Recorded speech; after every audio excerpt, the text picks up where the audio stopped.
It's Daybreak on the Rise News. Time for the press preview. A first look at what's on the front pages as they come in. We begin with our sister publication this morning. Its leading headline: a word from Yakubu, the head of INEC, says results of polling units with record of violence will not be counted. Some riders to that story: Imo, LP, PDP, Guba candidates stage walkouts during INEC stakeholders meeting. Demand removal of the resident electoral commissioner. Don't test our resolve. IG warns troublemakers in Bayelsa, Kogi, and Imo. Orders restriction of movement on election day, which is Saturday, November 11.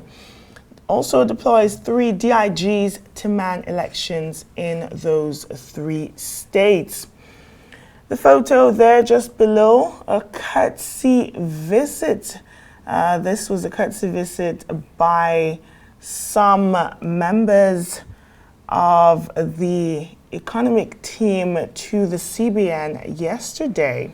I wonder what they were discussing. The story is in this day this morning.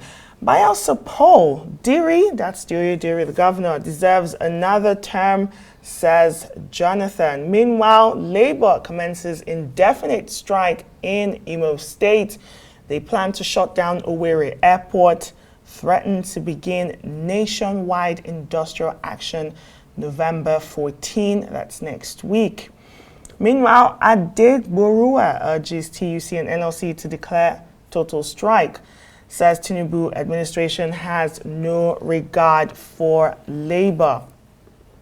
On cervical cancer, Nigeria governors' wives committed to tackling barriers and upscaling the HPV vaccination in the country.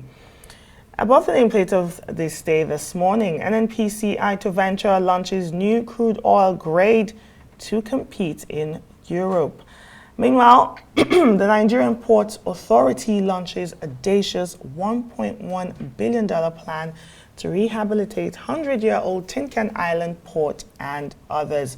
They've now disclosed their 25-year port master plan. The Punch this morning leads with the off-season elections. It says crisis rocks peace meeting. NLC strike threatens Imo poll. Riders to that story. Traditional rulers flee as parties bicker. Labour plans airport power shutdown. IG, that's the Inspector General of Police, deploys new CPs. 3 killed in Kogi as INEC rejects call to remove Imo resident electoral commissioner. On the front page of the Punch is the photograph of party stalwarts, including former President Goodluck Jonathan, flanked by Doye Diri and Silva as they canvass for votes. Battle for Bayelsa, different pictures there. And ahead of the masthead this morning, the NNPCL has unveiled new crude grade, ships 1.9 million barrels, and over $700 million remains trapped in Nigeria, according to foreign airlines.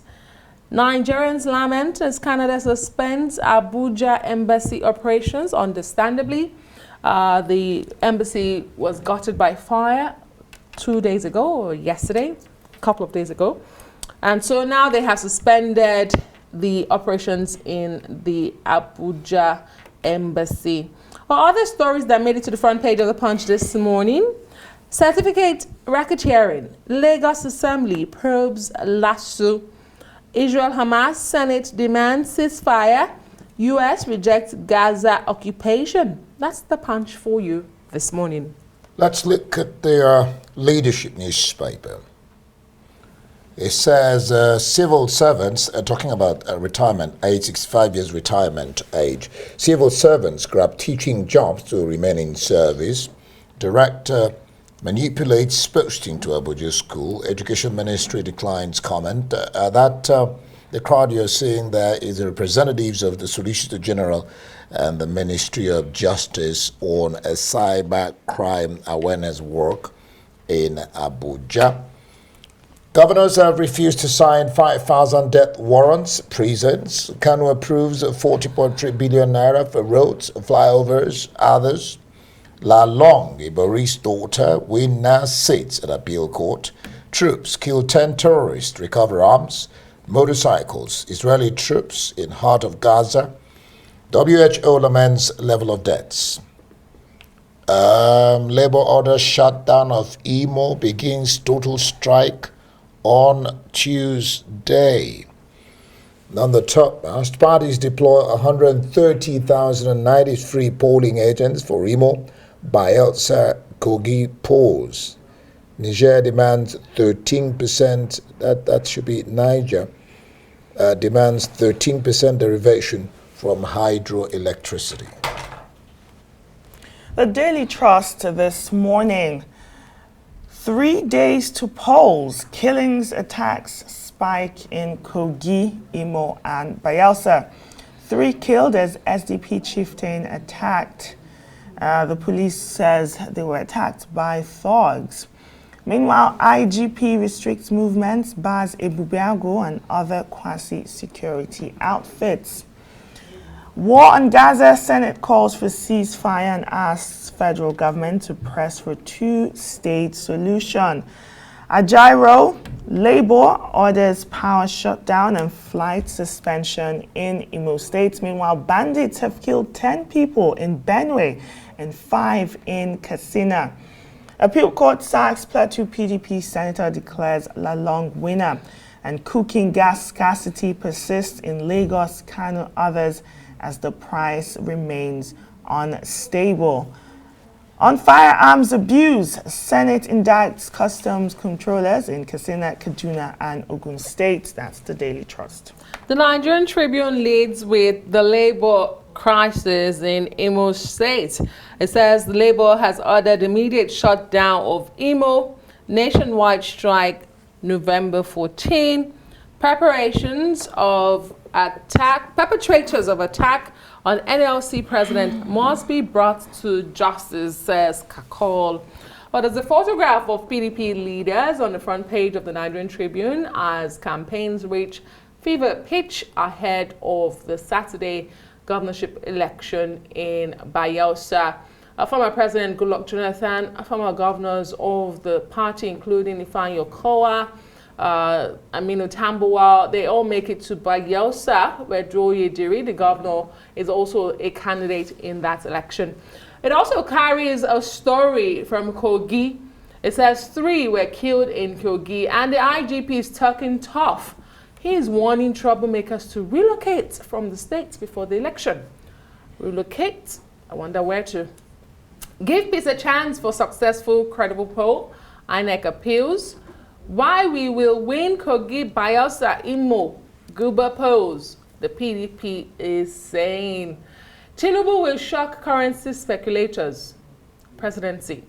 CBN targets 95% access to financial services, according to Cardoso, the CBN governor. Reps lament resurgence of Boko Haram attacks in Borno, Yobe. Now, this is coming barely weeks after the Borno state governor debunked any resurgence of Boko Haram in the state.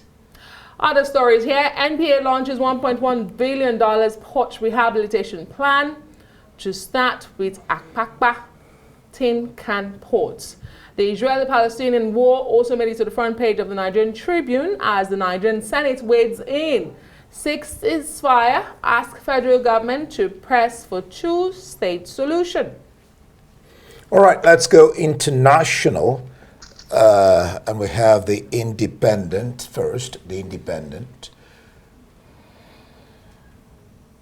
Can we have the Independent?